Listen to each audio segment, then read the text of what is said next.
Anyone who's a fan of my channel knows that I'm a big fan of Minecraft. I've played that game a lot. I've made 2 full Let's Play videos on it. I'm a big fan. So a game like FortressCraft is really appealing to me. It's Minecraft on your Xbox 360. It's Minecraft on a console.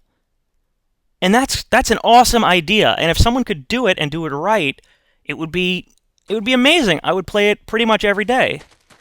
FortressCraft Chapter 1 does not live up to that at all.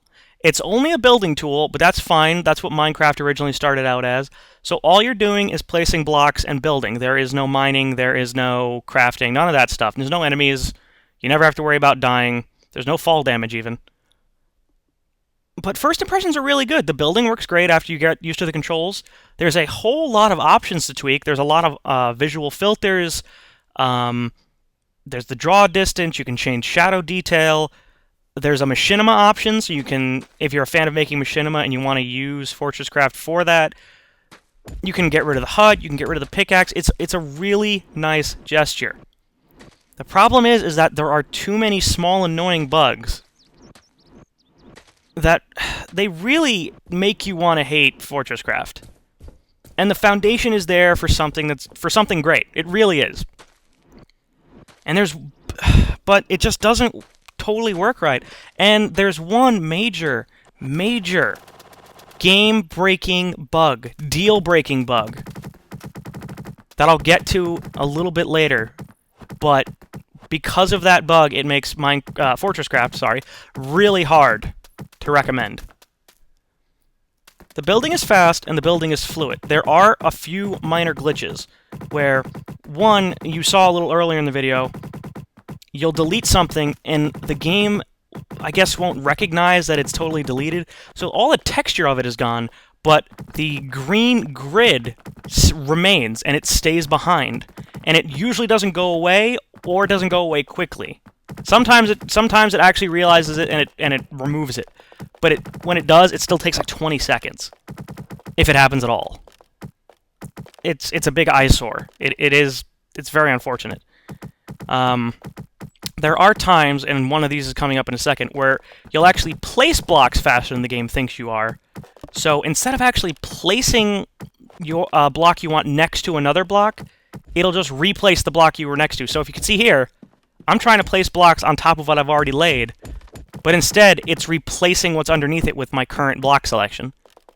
It's kind of hard to explain, and it's a little bit convoluted, but basically, instead of placing block A next to block B, you're replacing block B with block A. I think that's pretty clear. The reason I'm doing all of this building is to show you guys, one, how the building is. This whole structure here took me 7-8 minutes. The building is really, really fast. You don't have to be standing directly next to something to place a block. You can be a pretty far distance away to place it. You could be at the bottom of a tower and still place stuff at the top of a tower. It works well. Multiplayer, on the other hand, doesn't really work all that well. There are connection issues, you get kicked out of games for no real reason, but the main problem is that the world simply will not load. In single player, the world usually will load. In the background, you can see that there are parts that haven't loaded, but that's fine. They're not impeding your progress whatsoever, and once you get closer, they will pop in. In multiplayer, they don't pop in. You'll find yourself running off the map a lot, and when you do that, you die. And it happens all the time. It's extremely irritating. The world, it just can't keep up with you. All of these problems, however, are relatively minor in the grand scheme of things. They're annoying, yes, and occasionally they will impede your ability to build, but you could get past them and still enjoy the game for what it is, a nice big building tool. But there's one major glitch that I'm showing you right now that completely breaks the game. I've built my nice, sexy little room, and I've exited the game, which thus saves the game. My world is now saved. That house should be waiting for me when I return. I join a multiplayer game completely at random. It doesn't matter who, it doesn't matter if it's a friend, it doesn't matter if it's a stranger. You join any multiplayer game. And in here, it'll show me, as you can see, the world is having a major trouble loading in. It just... all those green lines in the back, which are, if you get close and look at them, they're actually numbers. It's the world just not loading in. It either takes way too long or doesn't happen at all.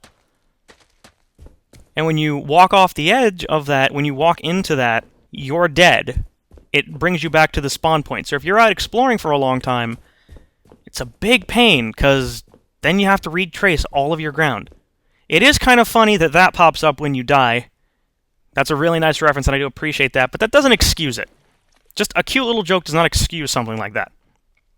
Anyway, after you've messed around, maybe built some stuff, maybe explored the territories with your friends, let's say you want to go back into your own game. Okay, so you load up your world. Maybe I'll add to that house. Maybe I'll put a tower next to it, change the floor, maybe change the blocks around. I can't wait to get back in there and retool. Maybe I'll build something brand new. It'll be a lot of fun, right, guys? One problem. Once you go into a single-player world and build something and save it, and then go into a multiplayer game, when you go back into your single-player world, everything you've done is completely erased. I did not start a new game. I loaded up my game, and anything that you've built will be deleted. It is a major problem in a game where building stuff is its main selling point. It makes the game extremely difficult to recommend. I can't recommend it. I honestly just can't. If you're going to be playing this game by yourself and just building stuff and admiring your own work, you know what? It's worth a look. Try the trial, see if you like it. But if you have any inclination to play with your friends, don't buy it. It doesn't work. All your progress is gone. I cannot recommend it. I hope they fix it in a patch, but for right now, it's not worth it. Thanks for watching.